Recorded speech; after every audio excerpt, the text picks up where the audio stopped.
दोस्तों नमस्कार, मैं उपेंद्र यादव। दोस्तों इस लाइव प्रोग्राम में आप सबका स्वागत है। दोस्तों सुबह माननीय शिक्षा मंत्री जी से हमारे प्रतिनिधि मंडल की वार्ता हुई और अभी माननीय मुख्यमंत्री जी से हमारी मीटिंग प्रस्तावित है। लेकिन किन किन मुद्दों को लेकर वार्ता हुई मैंने कल आज सुबह आपको पोस्ट में बताया था, लेकिन क्या क्या वार्ता हुई वो इस लाइव में चर्चा करेंगे। लेकिन उससे पहले मैं कुछ आप लोगों से रूबरू होना चाहता हूँ और आप लोगों की जो सोच है सोशल मीडिया की हो चाहे कॉल और मैसेज की, एक मिनट में आप परिणाम चाहते हो। आप चाहते हो कि मुलाकात होते ही आपके हाथ में परिणाम आए। प्रयास करना पड़ता है। राजस्थान बेरोजगार एकीकृत महासंघ कई सालों से चल रहा है। मैं 9 साल से संघर्ष कर रहा हूँ। एक चीज के पीछे भागना पड़ता है। एक भर्ती के लिए भागने लग गया तो और भर्ती वाले पीछे से मैसेज कॉल। मैं समझता हूँ आपकी पीड़ा, लेकिन ये समझना होगा कि एक इंसान है, एक मुद्दा हाथ में ले लिया, उसको पूरा करवाना होगा। ऐसा नहीं कि मैंने फोटो खिंचवा दी, वीडियो बना दी, उनको छोड़ दूँ, दूसरे के पास लगा फोटो खिंचवा दिया, तीसरे के पास ही नहीं। यार वो भी बेरोजगार है यार। कम से कम एक भर्ती को तो मंजिल तक पहुंचाए, कम से कम हमारे साथियों को तो मंजिल मिले। मैं हर व्यक्ति की पीड़ा जानता हूँ। मैं माननीय शिक्षा मंत्री से मेरी मुलाकात नहीं हो पाई मंगलवार को। लोग कमेंट करने लगे कि उपेंद्र यादव कहाँ गायब हो गया, क्यों झूठ बोल गया। माननीय मुख्यमंत्री से, शिक्षा मंत्री से और मंत्रियों से मिलना मेरी बस की बात नहीं। समय दे तभी तो मिले। कोरोना चल रहा है, धरना प्रदर्शन कर नहीं सकते, हंगामा कर नहीं सकते। जब माननीय मुख्यमंत्री जी के ओएसडी से बात हुई हो कि आपसे भर्तियों को लेकर लंबे समय तक कुछ चर्चा करना चाहते हैं, आप इंतजार पर संयम रखें। आप चाहते हो कि मैं उल्टा बयान दूं और ये जो माननीय मुख्यमंत्री समय देने वाला वो भी नहीं मिले मुझे। शिक्षा मंत्री जी से मैं मिला हूँ, आपकी बात रखे, वो भी मैं बताऊंगा कि उन्होंने क्या क्या कहा, क्या उसका परिणाम निकला। लेकिन मैं आप लोगों से, क्योंकि आपका भी अधिकार है मुझे बात बताने का, मेरा भी अधिकार है आप लोगों को बात बताने का। आप सोचिए, अपने दिल पर हाथ रख के सोचिए। कोरोना चल रहा है, जिन लोगों को आपने वोट दिया वो एमएलए आपके घर है, डिजाइन लिख देते हैं कि ले मेरी डिजाइन ले जा, या मैं फोन कर देता हूँ। इसके अलावा कोई कार्रवाई करते हैं? कमरा किराया माफिया अभियान में मैं रोज कोशिश करता हूँ। ऐसे नहीं है कि मैं जाके पहले उनसे बात करनी पड़ती है, कन्विंस करते भैया आप किराया माफ कर दो, यही विद्यार्थी आपके पास आएंगे, गरीब बेरोजगार है। निवेदन करके उनको तैयार करके फिर लाइव करके एक मैसेज देते हैं, या लोगों को फायदा। करीब 25 लाख रुपए करीब हम किराया माफ करा चुके हैं। किनके? मेरे हुए के, वो गरीब थी ना, विभाग कुछ भी नहीं, उस पर पूरी रिपोर्ट उन लोगों को भेजकर अधिकारी से मिला, वो खुद देख के आए हैं, उनकी मुलाकात करे हुए देख के आएंगे, वो संतुष्ट है, हाँ अब की बार विभाग तैयार है, 7 जुलाई को सुनवाई है। कोशिश हर बेरोजगार की पीड़ाओं के लिए मैं करता हूँ। आरएस भर्ती 2018 देखा होगा, मुझे पता है वो कोर्स से निकल गई। अब 4 भर्ती आए, मुझे उसको जो कृषि प्रेक्षक है, चाहे प्रयोगशाला सहायक है, महिला सुपरवाइजर, महिला आंगनबाड़ी है और फायर वाली, ये भी निकले। 6 जुलाई को सुनवाई है। दोस्तों हर व्यक्ति से मिलता हूँ कोरोना में, परिवार के सदस्य, दोस्त भी कहते हैं यार सतर्क रहो, बेरोजगारों से कोरोना लग जाएगा, ये लग जाएगा। लेकिन जब वो कार्यालय के बाहर आ जाते हैं, फोन करते हैं भैया हमसे मिलना, तो उनकी पीड़ा देखकर मैं कहीं पे उनके पास जाता हूँ, सुनता हूँ और कोशिश करता हूँ उनके सामने ही, जहां बात करनी है तो उनके सामने बात करता हूँ, और मुलाकात करानी तो मुलाकात भी कराता हूँ। जो अभ्यर्थी खुद मिल के आते हैं, चाहे सीएमओ में सीएम सचिव साहब से मिलना, उनकी मुलाकात होती है, वो खुद मिल के आते हैं कि हाँ हमारी मुलाकात हुई और उसका परिणाम निकला। हम धरातल पे काम करते हैं। एलडीसी भर्ती 2018 की कई लोगों की ज्वाइनिंग हुई, कई विभाग अटके पड़े थे। हर व्यक्ति के अधिकारी से बात करके, निवेदन करके, लेटर लिख के, बात करके, कन्विंस करके, हर व्यक्ति के धीरे धीरे समस्याओं का हल हो रहा है, उनकी ज्वाइनिंग भी हो रही है। आरपीएस एलडीसी भर्ती 2013 कब से लंबित थी, कोरोना में उसका भी निस्तारण करवाया। सेकंड ग्रेड वाले बेचारे भटक रहे थे, उनके अभ्यर्थियों के साथ मंत्री से सीएमओ मिलकर उनका कैलेंडर जारी करवाया। हर जगह एक एक निस्तारण हो रहा है। और जब सीएम सचिव साहब से सीएमओ में बात होती है तो वास्तव में उनका कहना भी सही है कि आपके काम लगातार हो रहे हैं। कुछ लोग क्या कमेंट करते हैं, उपेंद्र जी तो आप तो कांग्रेस से दबने लग गए, आप तो कांग्रेस के हो गए। भाई मेरा कहना यही है, मैं कांग्रेसी या बीजेपी किसी पार्टी से जुड़ा नहीं हूं, मैं बेरोजगारों से मिला हूं, बेरोजगारों के साथ हूं। लेकिन जब हमारा काम माननीय मुख्यमंत्री जी कर रहे हैं, कोरोना में आप 12,000 एलडीसी वाले की वित्तीय प्रक्रिया के आदेश हुए, कैलेंडर जारी हुआ है, आप सेकंड ग्रेड के हुए, आदेश में एडवोकेट जनरल किया, 3 जो भर्तियां बची है कोर्ट में, उसमें एडवोकेट जनरल आ रहे हैं। यार जो उनसे मैं निवेदन कर रहा हूँ, लेटर लिख रहा हूँ कि आप साहब एडवोकेट जनरल को उतारिए, साहब ये करिए, तो उसका निस्तारण हो रहा है, तो फिर मैं किसी खिलाफ बोल जाऊँ? आप सोचिए। मैंने हम जो काम करेगा उनके साथ हूँ, जिंदाबाद बोलूंगा, धन्यवाद बोलूंगा, काम नहीं विरोध करूंगा, वही किया आपने देखा होगा। आप क्यों भूल जाते? 25 नवंबर को मैं जेल भी गया था, मैंने अनशन भी किया था। मैं सच्चाई के लिए लड़ता हूँ यार, मैं आपका साथी हूँ। किसी पे आक्षेप लगाना सोचने से पहले सोचना चाहिए कि आपके लिए इस कोरोना में कौन भाग रहा है, कौन घर से निकल के जा रहा है। रीड के अभ्यर्थी कहते हैं कि भाई मीटिंग का क्या, भाई आपके लिए कौन आवाज उठा रहा है। आप सोशल मीडिया में उठा के देखिए, एक व्यक्ति मैं हूं चिल्ला चिल्ला के कहता हूं। साई जो लगातार कई सालों से मेरे से जुड़े उन व्यक्तियों को पूछना, वो व्यक्ति मैं ही था कि भर्तियों की मॉनिटरिंग की जाए, भर्तियों की मॉनिटरिंग की जाए, भर्तियों की मॉनिटरिंग की जाए। हर डिबेट हर चैनल पर चला चला के बोलता था। उसका परिणाम हुआ कि माननीय मुख्यमंत्री जी हर महीने भर्तियों की कम से कम वो मॉनिटरिंग कर रहे हैं। इसके अलावा मैं ही पहला व्यक्ति था जो चिल्ला चिल्ला के कहते थे कि भर्तियों का कैलेंडर जारी हो, कैलेंडर जारी हो, परीक्षाओं का कैलेंडर जारी हो। आरपीएस अधीनस्थ बोर्ड ने कैलेंडर जारी किया। आप सोशल मीडिया के वो वीडियो वो डिबेट उठा के देखिए कि कौन चिल्लाता आप लोगों के लिए। लेटर तो मैं भी लिख के देख सकता हूं, लेकिन लेटर लिखने के बाद मॉनिटरिंग करना, अधिकारियों से बात करना, उनसे मिलवाना, उनसे बात करना, भागना दौड़ना, ये सब कुछ आपके लिए हम करते हैं।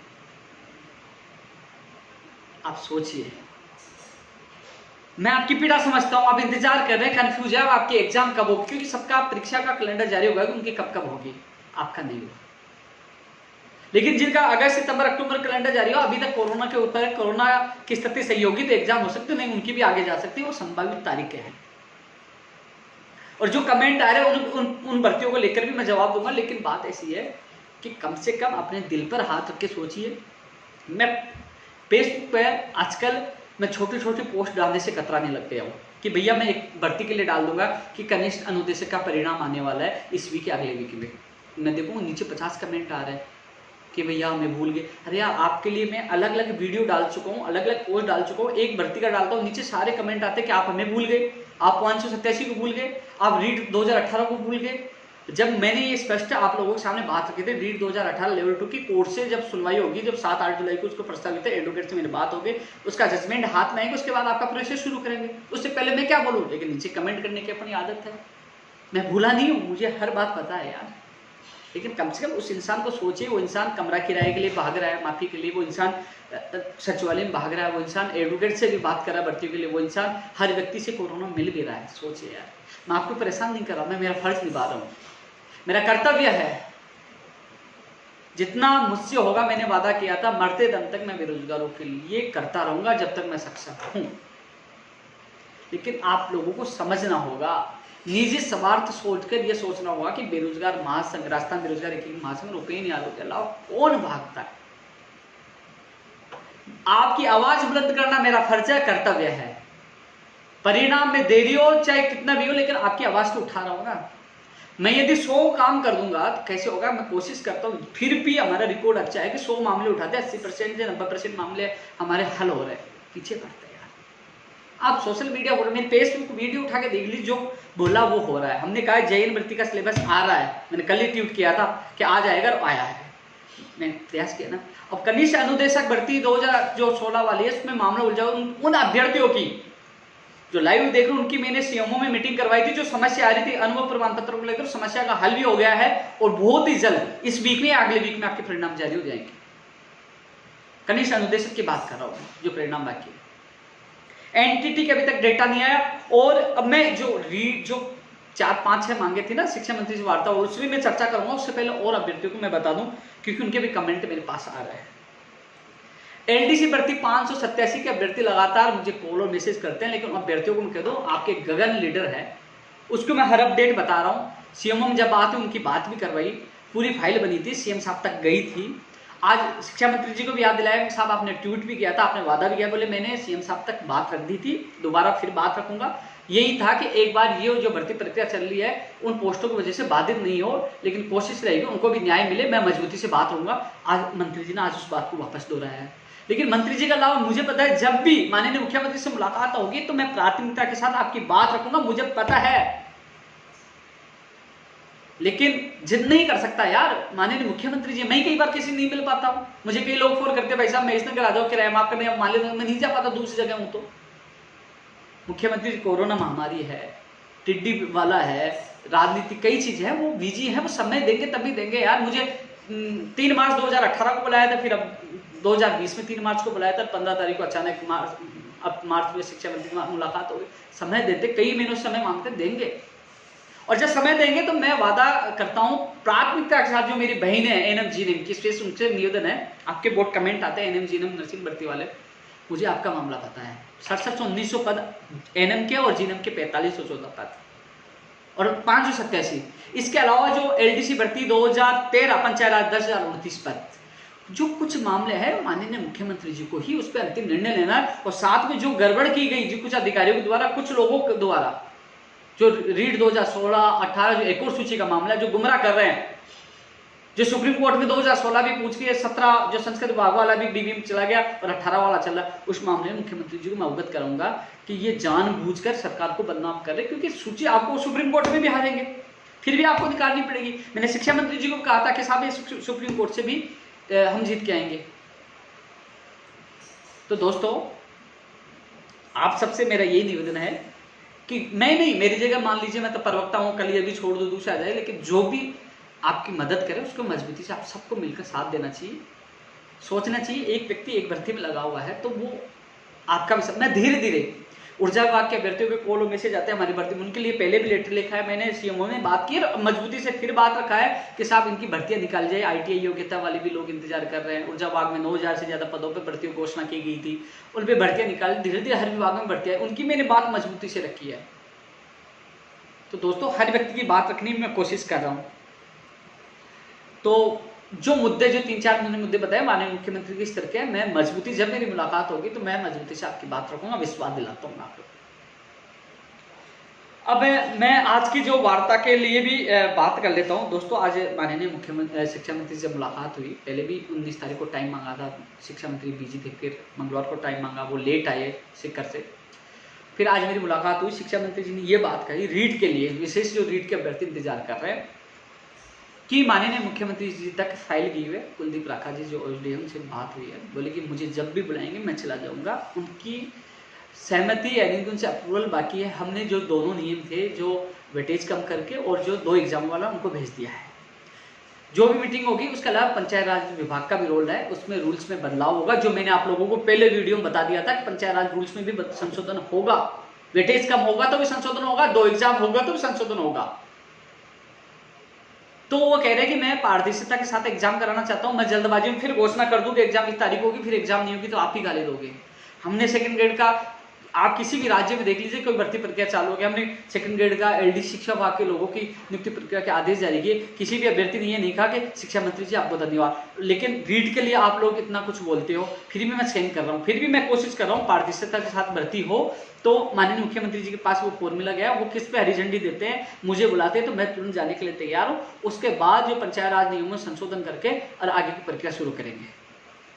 दोस्तों, मैंने रीट शिक्षक भर्ती में पद बढ़ाने की बात रखी है, कॉमर्स वाले अभ्यर्थियों को वेटेज हटाने, सारी वो मांगे रखी है। अब कुछ लोग कहेंगे कि उपेंद्र यादव रीट पे इतना जोर क्यों नहीं दे रहे, तो सोचिए मेरे अलावा आपकी मांग कौन उठा रहा है। यूट्यूब पे चिल्लाने से, यूट्यूब पे वीडियो डालने से कुछ नहीं होगा, दरअसल पे काम कौन कर रहा है, ये तो सोचिए आप लोग। मैं इसलिए चुप हूं क्योंकि जब माननीय मुख्यमंत्री जी ने, शिक्षा मंत्री जी ने वेटेज खत्म करने की जो हमारी मांग थी, जो पिछली सरकार में हम जेल गए थे, वेटेज खत्म किया जाए BA का, फर्जी डिग्री वाले नहीं आ सके, हमने सामान्य ज्ञान शामिल करने की मांग की थी, वो मांगी जा रही है। हम कॉमर्स वालों को अंदर लाने की मांग मानी जा रही है। जब हमारी मांगे मानी जा रही है, समय इसीलिए तो लेट हो रहा है कि जो ये विसंगतियां दूर हो रही है, तो हमें राजस्थान के अभ्यर्थियों को तो फायदा हो रहा है। किसको फायदा हो रहा है? उपेंद्र यादव या शिक्षा मंत्री जी को? वो फायदा आप लोगों को हो रहा है। लेकिन मैंने शिक्षा मंत्री जी से ये निवेदन किया, जिस प्रकार आपने LDC का कैलेंडर जारी किया, जिस प्रकार आपने सेकंड ग्रेड का कैलेंडर जारी किया, कम से कम जो भी हो कि एग्जाम कब होगी, परिणाम कब आएगा, क्या क्या होगा, क्या पैटर्न होगा, जल्द से जल्द जारी किया जाए, जिससे बेरोजगार अपनी तैयारी कर सके। मैं ये नहीं कह रहा कि एग्जाम आप 2 सितंबर को, अक्टूबर, आप चाहे जनवरी, फरवरी, दिसंबर जब भी करवाए, 2 महीने, 5 महीने, 7 महीने, जो भी लेगा, कम से कम बेरोजगारों कह दे कि इतनी तारीख को आपके एग्जाम होंगे, ये कैलेंडर है, ये पैटर्न है, जिससे बेरोजगार तैयारी कर सके। ये बात मैंने मजबूती से रखी है, उनके सामने बात रखी है। और दोस्तों, विशेष शिक्षकों की बात रखी है, उनके भी पद आएंगे। विशेष शिक्षक वाले मुझे मैसेज करते रहते, तो आपकी मैंने दोस्तों, मेरा प्रयास था आपके लिए आवाज आकर बात रखी है। और इसके अलावा CMO के CM सचिव साहब से भी मैंने बात रखी थी। मैंने कहा साहब, आपने भर्तियां निकाली है, पूरे राजस्थान के बेरोजगारों ने धन्यवाद दिया, वाई आपको दी है कि वास्तव में सरकार वास्तव निकाली है। मैं भी मांगूंगा, मैं धन्यवाद क्यों दे रहा हूँ कि अन्य राज्यों में भर्ती प्रक्रिया रुक गई, लेकिन इस सरकार को धन्यवाद दे रहा हूँ कि लगातार माननीय मुख्यमंत्री मॉनिटरिंग करे, भर्तियां निकालें। चाहे शिक्षा मंत्री जी को भी धन्यवाद है, कम से कम सेकंड ग्रेड और एलडीसी भर्ती 2018 का कैलेंडर जारी किया। जहां गलत होगा हम विरोध भी करते हैं, लेकिन बात ऐसी है कि समय लग रहा, मुझे पता है। मैं आपकी बात मजबूत, आपकी पीड़ा रख के आऊँ कि वो परेशान है, दुखी हैं कि जल्द से जल्द ये भर्ती प्रक्रिया कैलेंडर पैटर्न सब जारी हो, पद भी बढ़ाए जाए। शिक्षा विभाग में बहुत पद खाली है। सीएम सचिव साहब को मैंने कह दिया था, साहब आपने भर्तियां निकाली, धन्यवाद है, लेकिन कम से कम ये पैटर्न जारी नहीं होने से, विज्ञप्ति नहीं जारी होने से बेरोजगार आपने जो अच्छा किया वो भी, उस पर भी पानी फिर रहा है। मैंने अच्छी तरह मैंने मजबूती से आपकी बात रखी, कभी मैं झूठ नहीं बोलता, जो बात रखता हूँ वही आपके सामने बोलता हूँ। तो दोस्तों थोड़ा सा आप इंतजार करो, केवल मुझे आपकी बात रखनी थी, मैं बात रख के आया हूं। अब उन्होंने जो समस्या, क्योंकि आदमी वहां थोड़ा सा, मान लीजिए मैं कमजोर क्यों पड़ जाता हूं, कमजोर इसलिए पड़ जाता हूं कि मेरी मांगे मानी जा रही है। मैंने मांग की आरएस भर्ती, कृषि प्रशिक्षक, महिला सुरक्षा में एडवोकेट जनरल किया जाए, किया। हमने मांग की कि वेटेज खत्म किया जाए, जीके जोड़ा जाए और जो कॉमर्स वाले शामिल किया, उनको मान रहे हैं। हम मांग भी बनवाए और फिर उल्टा भी बोले, तो वो देखो अच्छा नहीं लगता। हम प्यार से ही काम करवा सकते हैं। जब शिक्षा मंत्री जी वार्ता करने के लिए तैयार है, माननीय मुख्यमंत्री मिलने के लिए तैयार है, तो फिर हमें जिस प्रकार वो पॉजिटिव है, तो उसी प्रकार हमारा काम के लिए हमें हमारा व्यवहार रखना चाहिए, धन्यवाद भी देना चाहिए और साथ भी रहना चाहिए। अभी कोई चुनाव नहीं है, मैं ये नहीं कह रहा आप वोट दो, लेकिन जिस प्रकार जो समस्या चल रही है वो सोचना चाहिए। तो रीट के लिए आज मैंने बात की है, वो कह रहा है कि माननीय मुख्यमंत्री जी से जैसे ही हमारी जो भी पैटर्न होगा, मैंने हालांकि आपको इशारा कर दिया था, जो भी पैटर्न होगा उस पर अप्रूवल मिलते ही जस्ट मीटिंग करेंगे, पंचायत राज के अधिकारी मौजूद होंगे, नियमों संशोधन कराएंगे और जल्द ही, क्योंकि अभी मैं कैसे कह दूं, मैं कैसे कैलेंडर जारी कर दूं कि माननीय मुख्यमंत्री जी किस पैटर्न को अलाउ कर रहे हैं। शिक्षा मंत्री जी कहना था, वो एक बार उनसे यदि मुझे बुलाते हैं तो मैं यही हूँ, जाने के लिए तैयार हूँ, वहां से अनुमोदन जिस पैटर्न के लिए तैयार होते हैं, जो करवाना चाहते हैं माननीय मुख्यमंत्री जी, उसके बाद हम पंचायत राज के अधिकारियों से नियमों में संशोधन कराकर और आगे का हम कैलेंडर जारी कर सकते हैं। अभी स्थिति नहीं है कि मैं कैलेंडर जारी कर दूं, पहले माननीय मुख्यमंत्री जी हरी झंडी मिले, उन्होंने ये कहा पैटर्न के लिए, कैलेंडर के लिए। तो दोस्तों मैंने सीएम सचिव साहब से बात की है और मैं आप लोगों को विश्वास दिलाता हूं कि मैं पूरी प्राथमिकता के साथ प्रयास करता रहूंगा कि जल्द से जल्द इसका पैटर्न, विज्ञप्ति, परीक्षा तिथि भी जारी हो और पदों की संख्या भी बढ़ाई जाए और तमाम विसंगतियां भी दूर हो। आप किसी के बेखाम नहीं है जो यूट्यूब चैनल पे डालते हैं कि मैं ऐसी तैसी कर दूंगा, मैं ये कर दूंगा, आप उसको उठा के देख लीजिए, कुछ नहीं करने वाले। और जिस दिन कुछ करना होगा ना, तो हम ही करेंगे, आपको पता होगा, पहले देख लिए। लठ भी खाए, जेड़े भी गए, अनशन भी किया, सब कुछ किया, किसी को आगे नहीं किया भैया तो अनशन पे बैठ, तू लाठियाँ खा ली। लाठी खाई तो सबसे पहले मैंने खाई है, जेल गया था सबसे पहले, जेल में गया, अनशन किया तो मैंने किया है। और जिस दिन नौबत आएगी तो आपका भाई आगे रहेगा, आपको आगे नहीं आने देगा, आप तो पीछे रहोगे। लेकिन जब सरकार सुन रही है, बुला रहे, वार्ता कर रहे हैं, जब सकारात्मक चल रहा है, क्योंकि सकारात्मक जब हमारी विसंगतियां दूर हो रही, तो दोस्तों हाथ जोड़ के निवेदन है कर रहा हूँ, वो आपका ही फायदा हो रहा है, उपेन्द्र यादव का नहीं, आपकी विसंगतियां दूर हो रही है। वो समय आने पे पता चलेगा कि आपको क्या लाभ हुआ। दोस्तों ये रीट को लेकर मैंने आपको जो वार्ता हुई मैंने बता दिया मुख्यमंत्री जी से, वो जो भी होने के बाद शिक्षा मंत्री कहा वो रूल्स में जो भी होना वो सारी चीज़ें मैंने बता दी, जो विसंगतियां वो मैंने बता दी। कंप्यूटर शिक्षक भर्ती का भी विज्ञप्ति जारी हो, नई स्कूल व्याख्याता भर्ती, स्कूल लेक्चरर।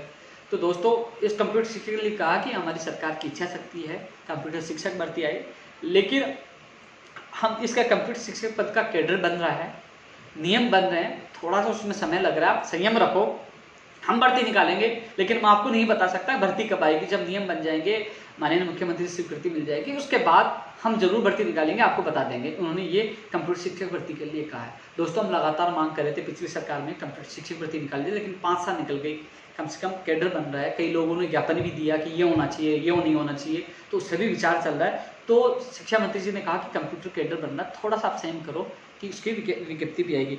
नई स्कूल व्याख्याता भर्ती के लिए शिक्षा मंत्री जी ने कहा कि पहले डीपीसी होगी और डीपीसी के बाद पदों की गणना होगी, उसके बाद ही हम स्थिति हो पाएगी नई भर्ती की विज्ञप्ति निकालने के। बोले हम डीपीसी करेंगे, पदों गणना होगी, उसके बाद ही आपकी नई विज्ञप्ति जारी होगी स्कूल व्याख्याता भर्ती की। उससे पहले ये भर्ती है, इस प्रोसेस में जब तक ये भी लगभग अंतिम स्तर पर आ जाएगी। ये शिक्षा मंत्री जी ने नई स्कूल व्याख्याता भर्ती के लिए कहा है। प्रयोगशाला सहायक भर्ती के जो शिक्षा वाक्य उनके लिए कहा कि 6 तारीख को जो सुनवाई है, एडवोकेट जनरल साहब आ रहे हैं, प्रयास ये रहेगा कि 6 तारीख को निस्तारण हो, जिससे हमें नहीं शिक्षा विभाग में प्रयोगशाला जो है जो लैब असिस्टेंट वाले जो मिले हमें, तो दोस्तों प्रयोगशाला सहायक भर्ती के लिए भी उन्होंने पॉजिटिव रिस्पॉन्स दिया है। आरएस भर्ती वाला आपके सामने हो गया, हम लगातार प्रयास कर रहे थे। लेकिन एएन भर्ती 2018 में भी दोस्तों, जैसे आरएस भर्ती 2018 रूल्स 15 में बदलाव किया गया, उस रूल्स 15 में बदलाव की वजह ही कोर्ट से आपका आरएस भर्ती 2018 का मामला हल हुआ। अब रूल्स 15 में एएन भर्ती में भी होना है। इस संदर्भ में माननीय मुख्यमंत्री सचिव साहब को मैंने अवगत करा दिया, साथ रूल्स 15 में बदलाव किया जाए जिससे इनका भी फाइनल परिणाम आए, क्योंकि दोस्तों दोनों में मामला समान था, ओबीसी जनरल कट ऑफ को लेकर आरएस भर्ती 2018 में और एएन भर्ती में भी। तो उसमें क्योंकि परिणाम नहीं आ रहा था, हम लगातार सोशल मीडिया के माध्यम से आवाज उठा रहे थे कि परिणाम क्यों नहीं आ रहा। बाद में पता चला कि वो सुरग्यान वाले केस का इंतजार कर रहे थे, क्योंकि उसकी लाइट में एएन भर्ती 2018 के उन अभ्यर्थियों को शामिल किया गया था जो ओबीसी के थे और जो एसटी से जो भी हो, जो जनरल से ज़्यादा नंबर लेके आते वो बाहर हो गए, तो उन लोगों को शामिल उसी सुरग्यान यादव वाले जो आरएस वाले मामले में उसके बिहेव पे यानी कि लाइट में फैसला आया था, लेकिन अब उसका फाइनल फैसला नहीं आया था। अब उसमें भी अनुमति लेनी पड़ेगी कोर्ट से और उसमें भी रूल्स 15 में बदलाव होगा, वो मैंने बात रख दी। थोड़ा समय लगेगा लेकिन आपका परिणाम जल्द होगा, राहत मिलेगी। आरएस भर्ती 2018 का परिणाम 5 जुलाई के बाद ही आएगा। आपको पता है 4 जुलाई तक तो एमबीसी का जो भी है ऑप्शन जो ले रहे हैं, जो मांग रहे हैं, इसके बाद 5 जुलाई के बाद ही आएगा, यानी कि अगले वीक में आपका परिणाम आ सकता है। दोस्तों जूनियर अकाउंटेंट 2013 के अभ्यर्थी मुझसे मिल के गए थे, ऑफिस में आए थे, करीब 20-30 लोग थे, उनकी मैंने बात सुनी थी और मैं उनको विश्वास दिलाता हूँ जितनी मेरे से मदद होगी जूनियर अकाउंटेंट 2013 के अभ्यर्थियों करूँगा। वहीं सूचना सहायक भर्ती 2013 वाले मैं पूरी मदद करूँगा। फायर वाले आए हैं, इन अभ्यर्थियों को उनके विभाग में इनको पहुँचाए, ये मिल के आए, ये संतुष्ट है। अब 7 जुलाई को उनको सुनवाई है, इनके एडवोकेट से सीएमओ से फोन करवाना, वो भी मैं इनकी पूरी मदद करूँगा। सेकंड ग्रेड भर्ती 2018 संस्कृत विभाग की जो काउंसलिंग प्रक्रिया, नियुक्ति प्रक्रिया जो बाकी है, इस संबंध में मैं कल माननीय मंत्री जी से मैं खुद बात करता हूँ। हालांकि एक बार पहले बात रखी थी, लेकिन इसकी प्रक्रिया शुरू हो ये बात में मैं रखूँगा। दोस्तों जैन भर्ती का सिलेबस जारी हो गया है। मैंने कहा था सिलेबस में कोई बदलाव नहीं होगा, थोड़ा बदलाव होगा, वही आपके सामने है कि लगातार मैं आप लोगों को कह रहा था तैयारी करो, वही है। आपके एग्जाम 6 दिसंबर से स्टार्ट है, आप उसकी तैयारी करते रहे। दोस्तों एनटीटी का डेटा अभी तक उनके पास पूछा नहीं। रीड 2018 लेवल की एक और सूची मैंने हमारे एडवोकेट जोधपुर में बात की है, सुनवाई कोशिश कर रहे हैं, परिणाम आने दो। 2016 और 17 में उन्होंने जो लापरवाही किया, जब माननीय मुख्यमंत्री से मिलूंगा तो मैं जरूर बात रखूंगा कि जिन विभागीय अधिकारियों जो भी इसमें शामिल है, मैं नाम लेना चाहता, एक बार माननीय मुख्यमंत्री तक मैं बात रखूंगा। और जो 4 भर्तियां कृषि परीक्षा, प्रयोगशाला सहायक, महिला सुपरवाइजर, आप 6 तारीख इंतजार करो, मैं मेरा बेस्ट से बेस्ट कर रहा हूँ। एडवोकेट जनरल साहब आ रहे हैं और भगवान चाहे तो जिस प्रकार आरएस वालों को खबर मिली आपको मिले। दोस्तों इसके अलावा कॉलेज लेक्चरर की वैकेंसी आए, ये भी हम मांग करें। दोस्तों इसके अलावा ऊर्जा विभाग की भर्तियों के लिए मैंने कल भी लेटर लिखा, पहले भी लेटर लिखा। मैं आपके हर पीड़ा को समझता हूँ। आईटीआई वाले लगातार मुझे कॉल मैसेज कर रहे हैं। राजस्थान पुलिस 2018 की एक और सूची जारी हो। दोस्तों मैंने पहले भी लेटर लिखा था और मैंने खुद ही रोहतास कुमार यादव के नाम से याचिका लगा रखी, लेकिन कोर्ट में उसका नंबर नहीं आ पा रहा। अब नंबर आना नहीं आना न्यायालय का मामला है, मेरे हाथ में नहीं है, लेकिन जितना प्रयास मुझसे हो रहा है दोस्तों मैं आप लोगों को क्लिक कर रहा हूँ। इसके अलावा दोस्तों व्यावसायिक जो वोकेशनल टीचर के मामले में शिक्षा मंत्री जी ने ये कहा है कि सप्ताह भर के अंदर वो इस मामले में मीटिंग ले रहे हैं। जो उनका सैलरी वाला मामला है, जो समस्या आ रही है वोकेशनल टीचर के लिए, कहा सप्ताह भर में इस मामले में अधिकारियों की मीटिंग लेकर रास्ता निकालने की पूरी कोशिश करेंगे, ये शिक्षा मंत्री जी ने मुझे कहा है। 2012 में सुप्रीम कोर्ट में सरकार जा चुकी है। नमो नारायण से मेरी बात हुई थी, वो मुझसे मिलेंगे, जितना सहयोग है मैं उनसे पूरा करूंगा। 2013 सेकंड ग्रेड के लिए मुकेश बेनीवाल मेरे साथ थे। मुकेश बेनीवाल ज़्यादा चिंतित है, उनका व्यक्ति साथियों को कहूँगा कि मुकेश बेनीवाल आपके लिए पूरी भागदौड़ कर रहा है, चिंतित भी है। आज भी बात रखी थी, वो वित्त विभाग से जल्द से जल्द फाइल निकलवाने की हम पूरी कोशिश करें। टीआरए की 124 की वैकेंसी की अभ्यर्थना अभी तक, उसके लिए भी हम पूरी कोशिश करें कि अभ्यर्थना इसके भी, ग्राम सेवक की भी, वन रक्षक, वनपाल जो जितने भर्ती हैं उनकी भी पहुँचे। दोस्तों एक सबसे बड़ा मुद्दा है बाहरी राज्यों का कोटा कम हो। बाहरी राज्यों का कोटा कम हो, वो प्रयास भी हमारा पहले जारी था, लेकिन अब किस वजह से, कोरोना महामारी की वजह से वो मामला दब चुका है। लेकिन मुझे पता है बाहरी राज्यों का कोटा कम हो, उसके लिए प्रयास करूंगा मैं भी और आप इसमें जुड़े। अब दोस्तों अब मैं जो कमेंट, यदि किसी भर्ती को लेकर मैं भूल गया हूं तो मैं इन कमेंट्स का भी जवाब दूंगा, लेकिन आप सबसे मेरा निवेदन है कि जो हम सबको मिलकर इस सिस्टम से तो लड़ाई लड़नी होगी, क्योंकि सिस्टम में ये खामियां है कि परिणाम कब आता है, जॉइनिंग कब होती है, ये पता नहीं, कितने साल लग जाते हैं। कभी भर्ती कोर्ट में एकल, कभी डिवीजन बेंच, कभी फाइल घूमती रहती है, कभी कहाँ चक्कर काटना पड़ता है, कभी कहाँ काटना पड़ता है। तो हम सबको मिलकर लड़ना होगा। कभी 587 पद कम कर दिए जाते हैं, कभी क्या। इसके लिए हमें एकजुट होना होगा दोस्तों। इस अभियान, एक बार कोरोना समाप्त हो जाए, हम सब मिलकर एक बड़ा अभियान भी चलाएंगे, एक बड़ी रणनीति के साथ आगे की प्लानिंग भी बनाएंगे। स्टेनोग्राफर के फॉर्म रीओपन कब होंगे? भैया आपकी जल्दी सूचना मिल जाएगी, इसी जुलाई में आपके रीओपन हो जाएंगे, यानी कि इस वीक है, आने वाले वीक में आपको सूचना मिल जाएगी। स्टेनोग्राफर के जो रीओपन के आदेश हो जाएंगे, सूचना के आदेश हो जाएंगे स्टेनोग्राफर। और कई लोग मुझे कॉल कर रहे थे, बार बार ये कह रहे थे कि भैया हमारी वापस वहां चले गई। नहीं, वो झूठी अफवाह है। आपकी अभ्यर्थना वापस एआरडी में नहीं गई है। जल्दी आपको खुशखबरी मिलेगी। मैंने आपकी बात रख दी है कि रीओपन आपके फॉर्म को वो मैंने रख दिया और जल्दी आपके आदेश हो जाएंगे।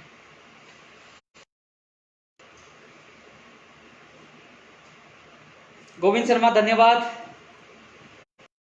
जीनम के लिए कह दिया, माननीय मुख्यमंत्री जब भी मुलाकात होगी मजबूती से आपकी बात रखूंगा मैं। आरएस भर्ती 2020 1100 ज्यादा पदों पे आएगी, इसकी अभ्यर्थना लगभग तैयार है। हम जल्द से जल्द लिखा है कि आरएस 2020 की विज्ञप्ति जारी हो, प्रयास करेंगे जल्द से जल्द इसकी विज्ञप्ति जारी हो। पूरा प्रयास करूंगा, इसमें पूरी ताकत लगा दूंगा और शायद हो सके तो तुम्हें जल्दी ही खुशखबरी मिल जाएगी। पीटीआई की वैकेंसी आनी है जी, मैंने पहले लेटर लिखा था। पीटीआई फर्स्ट ग्रेड और सेकंड ग्रेड की वैकेंसी आनी चाहिए, थर्ड ग्रेड की आई थी। 2018 वाला मैंने लेटर लिखा, दोबारा वो लिख दूंगा।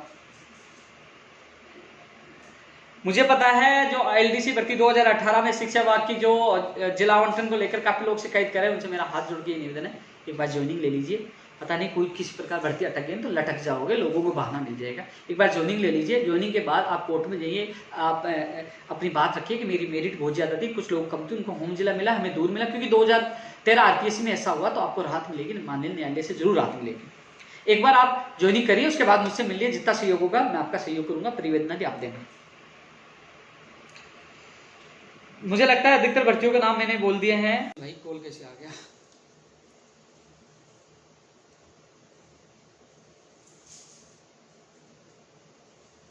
वैसे जो कमेंट आ रहे हैं उनकी भर्तियों के लेकर मैं चर्चा कर चुका हूं, वो वीडियो देखें, उनको पता लग जाएगा। लेकिन दोस्तों आप सबसे मैं यही निवेदन करना चाहूंगा, फिर मैं आपके बीच में रहूंगा, लेकिन हम सब मजबूत रहे, एक साथ रहे और मिलकर एक साथ संघर्ष करेंगे तो जरूर परिणाम मिलेगा।